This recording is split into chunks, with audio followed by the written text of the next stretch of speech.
عجیب سا ماحول ہے۔ مولانا فضل الرحمان صاحب کی ایک بڑی بات، زبردست بات، بہت بہترین بات اور سب سے اچھی عادت کہ جب بھی اسلام کے خلاف کوئی بات آتی ہے، مدارس کے خلاف کوئی بات آتی ہے، تو مولانا فضل الرحمان صاحب ایک ہی بات کہتے ہیں کہ ہم نے اس کو یکسر مسترد کر دیا، لچک دکھانے کے لیے ہم تیار ہی نہیں۔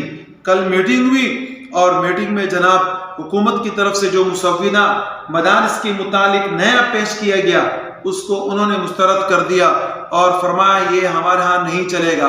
یہ دغلا پالیسی نہیں تو اور کیا ہے کہ سینٹ سے آپ مدارس کے متعلق بل پاس کرے، قومی اسمبلی سے پاس کرے، اور جب صدر کے پاس دستخط کے لیے چلا جائے تو اس کو اعتراض لگا کر واپس کر دے۔ لیکن ہمارے پاس جو علماء ہیں وہ علماء دیوبند ہیں، ہم ان مدارس کے اولاد ہیں کہ جن کے بزرگوں نے ہندوستان سے، بر صغیر سے انگریز کو بھگایا۔ زاہد الراشدی صاحب سے پوچھا گیا کہ آپ کی اور حکومت کی لڑائی کس بات کی ہے؟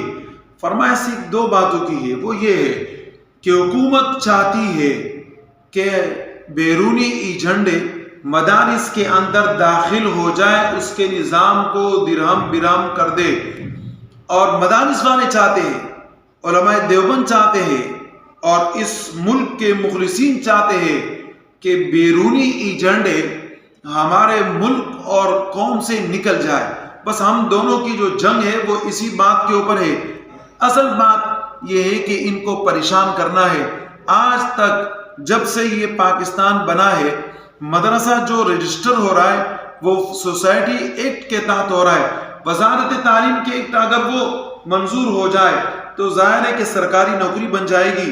جب سرکاری نوکری بن جائے گی تو آپ سرکار کے آدمی ہوگے، اور سرکار نے باقی اسکول، کالج، یونیورسٹیوں کا کیا حال کیا کہ جناب آپ کے مدارس کو ایسے چھوڑ دیں گے، تو یقیناً اس کے پیچھے نیت خراب ہے۔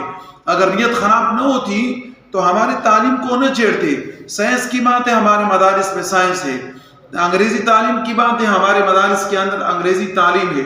کی نظر اس بات کی طرف ہے کہ کب یہ مدارس والے تنگ آ کر اپنے مدارس کو بند کر دے اور اپنے مدارس کے نظام چلانے کے لیے ہم سے مشورہ کرے۔